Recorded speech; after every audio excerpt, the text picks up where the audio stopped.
not sure how it all started, or even why. I was simply walking through my life, minding my own business, when someone pulled the earth out from under me. Felt like a curious adventure. I still remember that rainy day back in 5th grade. My mother caught me reading Alice's Adventures in Wonderland. What are you reading, Alice? Nothing. And then she reached her hand out for the book. But reading about Alice made me feel special. See, I always wanted to be special. I used to fantasize about it. I wanted to be noticed, and I wanted to feel mattered. At some point, I imagined God with a pair of golden scissors simply cutting my life into 2 separate sections. One life I like to call before crazy, and the other one is simply now. But it's not until I hear Dr. Thornton say that hideous word, schizophrenia, that I begin to differentiate between the 2 separate lifetimes. Schizophrenia is a serious, chronic, and severe mental disorder that affects the way a person thinks, behaves, and processes information. Symptoms of this disorder include hallucinations, whether they may be auditory or visual, delusions, and general paranoia. Alice attempts to overcome her schizophrenia and come to terms with it. In Finding Alice by Melody Carlson. I mean, everything is just an elaborate scheme to set me up. Do you know what schizophrenia is? It's an illness of the brain, an impairment or chemical imbalance.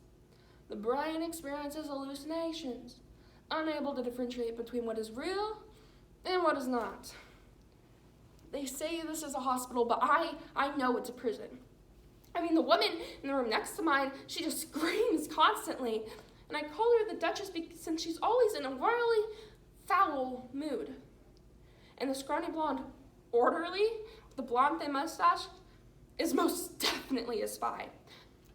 I see a variety of people sitting around on sagging sofas or in wheelchairs, many of them with their heads hanging limply, like discarded marionettes with their strings cut.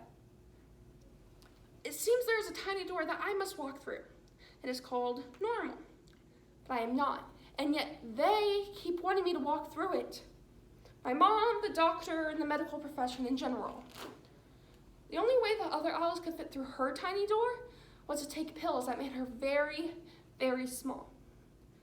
I guess that's what Dr. Thornton's pills are supposed to make me. Very, very small, or in a word, normal. And that's when I noticed it. The door to the waiting area is propped open. Without thinking, I passed through the open door. This time I didn't even need a pill to make myself fit. I simply walk across the vacant waiting room and past the main entrance. And suddenly I'm outside. For a few days, it doesn't seem too terribly awful, but all the voices are yelling at me now. They're calling me names and telling me how stupid and worthless I am. And it's not that I disagree. I just want them to go away.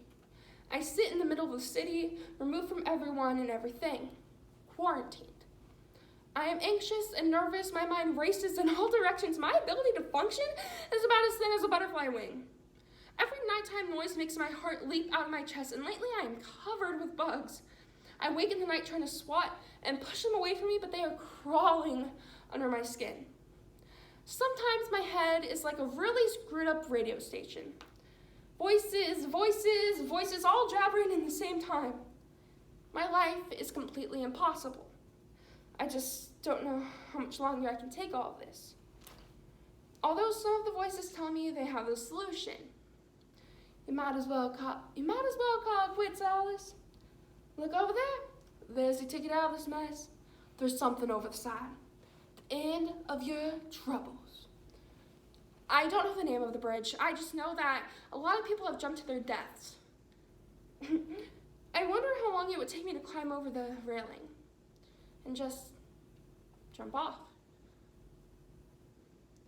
What would it feel like to fall? Would it be like going down the rabbit hole?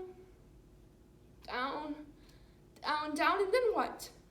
I ask myself which is worse, to live like this or to die. And suddenly I feel a small cat rubbing against my leg, and I reach down and pick it up. I believe that God has sent him to me to save me from the bridge. I call him Cheshire Cat, or Cheshire for short, but he looks half dead. Tweedledweep says, "You should take him to the cat lady." This lady takes in stray cats and knows how to make them well. Have you heard of her?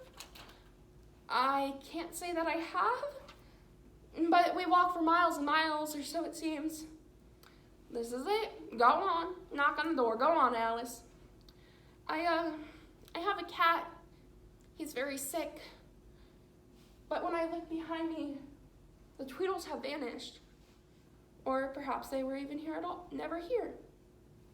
The woman reaches over and moves my lifeless cat. "My name is Faye, but lots of people call me the cat lady. There are worse things to be called, you know." Yes, I know, things like crazy girl or nutcase or loony. You and Cheshire can sleep in the spare bedroom. And it feels as though I'm home. Not home like where my mother lives, but home where I belong, like somebody really wants me. I wonder if this is how Alice felt in Through the Looking Glass. Perhaps, like me, she didn't exactly fit in. "Are you all right, Alice?" I'm just me, Faye. I am well. I should leave. Your neighbors think I'm mad. I am just a great big problem. I'm worried that they're going to find me, or that they'll tell you lies about me and that I'm not good enough. I rack my brain, trying to figure out what I must have done to deserve this kind of life. "Oh, honey, God doesn't punish us for our sins. He forgives us for sinning. I think we're all a little mad. It's not necessarily a bad thing. And when we don't get along all right, we work together to resolve our little differences. I can only tell you that I think it'll be the best thing for you, the golden home.